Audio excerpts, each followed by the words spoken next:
With the new Netflix adaptation of Cowboy Bebop soon gracing our screens, we finally got our first look of it in semi-motion, with a remake of the original show's intro in live action. And I think this really displays the issues with live action remakes of animated stuff in general. It just doesn't work. I mean, I give them a B for effort, but trying to replicate the anime is doomed to fail. It just doesn't translate, at least not directly, to live action. I mean, you can try, but even if you copied it frame by frame, it'll only end up looking like some cosplayers recreating scenes from the show. You know it looks off because you know it's copying animation. It's not the same, but it's trying to be. It's like the uncanny valley, your brain just knows it's not right. Live action adaptations require more than copying, which is why it's better to tell a new story without direct references to the show. You can draw from the world and style without attempting to mimic it. This also allows you more room and freedom as you're not constantly being compared to the superior series. Live action adaptations of popular things can only ever be a pale copy of said thing. If it can never be as good or better, then why even bother with all the effort of remaking it? The answer is obviously money and brand recognition, which is a creatively bankrupt mindset to be the foundation of your show. It also invalidates any potential creative thinking because you know any cool visuals, shots, or ideas are taken directly from something else. You can trace great artwork and it'll look great, but nobody's going to praise you for it because it didn't come from you. It's a copy of someone else's actual creative efforts. And that's what I see when I look at the live action Cowboy Bebop. For every cool visual I see, I know it's a copy. It's not someone's creative vision, it's a trace of someone else's creative vision. Something that was interesting and original. And by that, I can just go see what it's copying. I can just go watch the original, something that's superior. I don't need to see an imitation. I mean, it's one thing to copy something good, but what happens when you have to create something from scratch? As we know, they're planning on expanding the lore, as they said, of the original show and adding their own stuff into the story. And how well that actually meshes depends on how good the storyteller's abilities are outside of simply copying what's already there. I feel the bar has been set so low that seeing something familiar is enough to immune people with this sense of, oh, this show is going to be great. I'll admit seeing a single frame of the possibility of seeing Punch and Judy filled me with a slight amount of hope until I realised we'd hit such a low in adaptations that the idea of them actually including side characters from what they're adapting is now the high bar that we're setting. And I can't help but think simply recreating shots is an easy way for Netflix to garner praise. You can pose actors to match a single frame of an animation, but that doesn't translate to a good series that can stand on its own. Case in point, the one time they're not recreating a shot that already exists, say, in the poster, it's as generic and uninspired as it comes. If this is what it looks like when they try to create something of their own, this show may have a huge identity crisis, with some shots looking great because they were copied from the show and others looking horrible because they had to create from their own ideas. The more I see, the more I feel anime simply can't be adapted to live action without real efforts being made to separate the mediums. You can adapt a story to live action, but you can't adapt all the visuals, nor can you just copy something shot for shot, because what works in animation usually doesn't work when real people are involved in real locations. The camera can move around the character as their features warp, legs can become longer or warped to depict rapid movement, but try that in real life and you look like you're in some kind of 2012 YouTube video running on the spot on a green screen as a visual gag. That's why I feel the best way to adapt an anime is to not directly adapt it.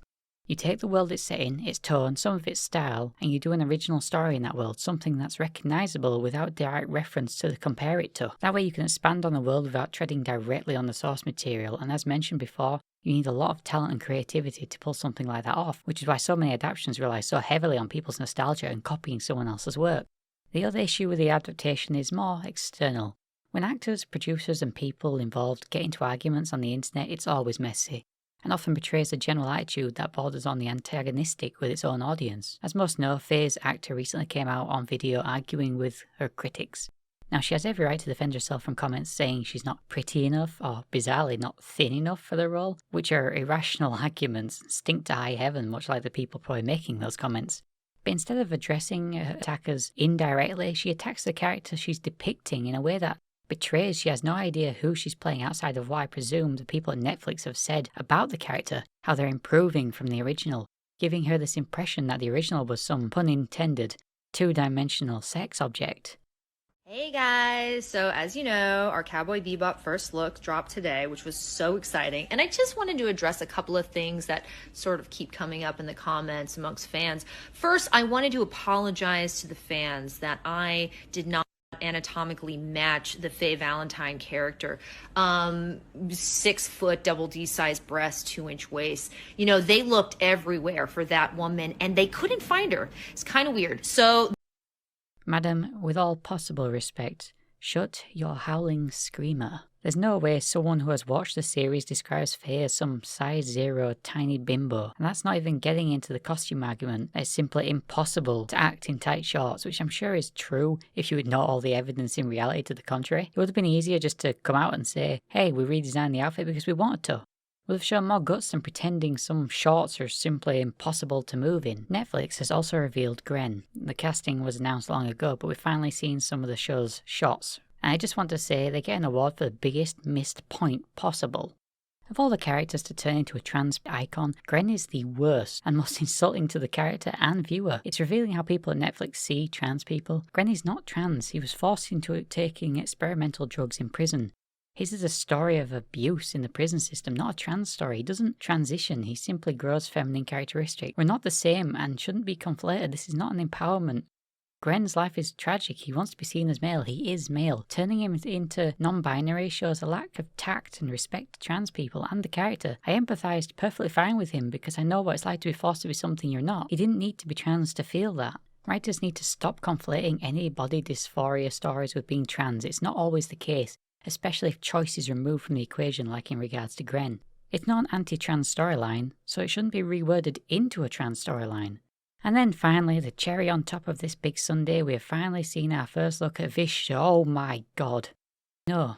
Vicious, what have they done to you? Someone ordered a silver-haired villain and accidentally got Lucius Malfoy. Why can't the villains be hot? No offense to the actor, but Vicious looks like someone's creepy uncle. I think they've underestimated the marketing and longevity of making your villains attractive. Just ask Resident Evil Village. However, this is more a personal point, but let's be honest, every main character in Bebop is stylish in their own way. Hell, in many ways, he looks just like Spike. He's his foil, his counter, and Spike is stylish as hell. Making Vicious look like some mad scientist from Scooby-Doo is a baffling decision. I knew from the beginning there was never a phantom. The Luna ghost is in fact... Oh, man, Smithers! The creepy janitor? They could have at least styled his hair better. All in all, I feel Netflix Bebop is going to release, get a ton of praise from outlets as they make a bunch of shot-by-shot comparisons, possibly get a season 2 and then be cancelled so they can fund another season of Stranger Things. Maybe I'm wrong, maybe it will go on to be this big franchise, but I doubt it. Everything feels like Netflix simply wishes cash in on the beloved anime and then bail out. They're not known to be generous with budget outside of one season slot fillers. However, if it fails, I hope it'll stop Netflix dancing with the idea of adapting other beloved series in the future. I suppose one can dream.